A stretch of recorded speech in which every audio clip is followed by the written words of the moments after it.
Hi, are you a creative entrepreneur? Hey, yeah, I am. What's up? We have a show called Trolley Talks where we interview successful creative entrepreneurs of the industry. Do you mind Okay. hopping on the trolley with me? Now let's do it. Cool.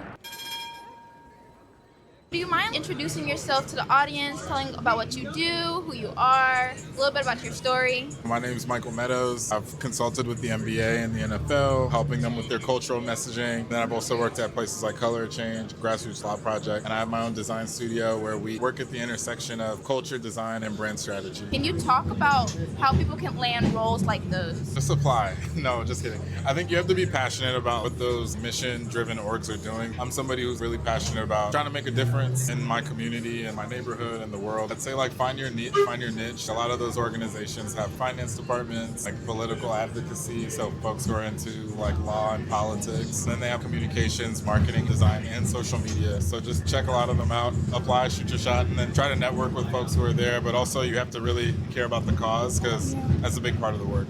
A lot of creatives, they're uncomfortable with networking. What would you tell them? Everybody has something that they're comfortable talking about. So find the thing that you feel confident talking about and put your place in spaces where that's a topic of conversation. So it doesn't feel as awkward to introduce yourself to people or to participate in those conversations. Plug yourself with a group like a AIGA. Yeah. There are social justice groups and things like that. Big Brother, Big Sister, YMCA. It doesn't have to be very linear. You could definitely take non-traditional approaches to networking.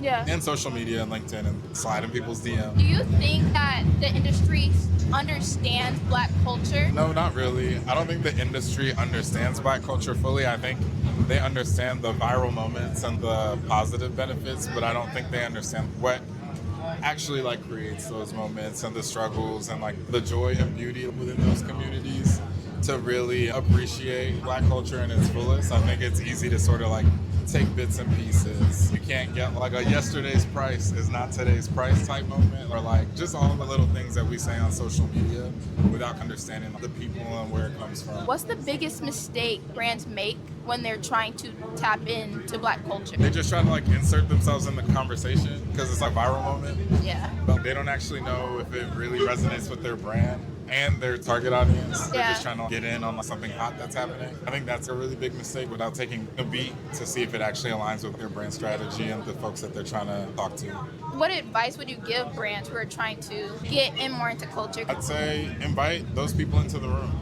They definitely can help advise on strategy, talk about what's going to work, what's not going to work. You don't actually have to tap into culture. Just invite culture into the conversation early on and let it be part of the strategy. So you talked about having your own design studio. Can you tell us more about that studio and a biggest lesson that you have learned? Biggest lesson? Get your accounting right.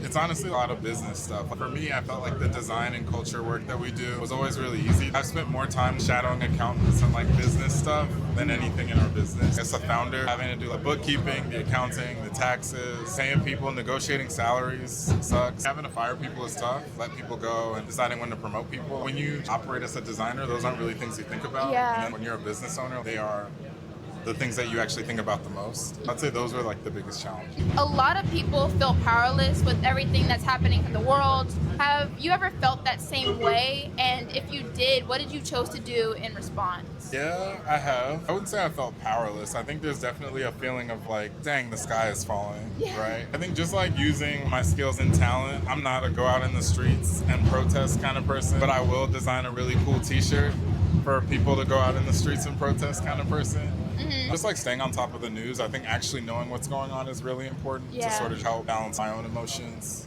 figuring out what my own voice could be in things that are going on, and just trying to pitch in a meaningful way, help the world go around. For someone who wants to make a difference but doesn't know where to start, where should they begin? Growing up, my dad always used to say charity begins at home. I can't leave my house or leave my neighborhood and try to go change out there if I'm not taking care of what's at home. Yeah. Start small. Maybe it's picking up trash in your neighborhood or helping walk some dogs in your neighborhood, or those little little library things. Oh yes, the book. Drop some books off in there. Put some books in there. Do meaningful things to help your community out. Go serve at a soup kitchen. Donate some clothes. I know you got some clothes in there that you're not wearing. What you're trying to say is that even the small things matter. Yeah, people think I want to change the world. It starts really, really small. You can't donate clothes that you're not wearing. How do you think you're going to go out and change the world? In a time that feels so uncertain right now, what is a message that the audience can take away?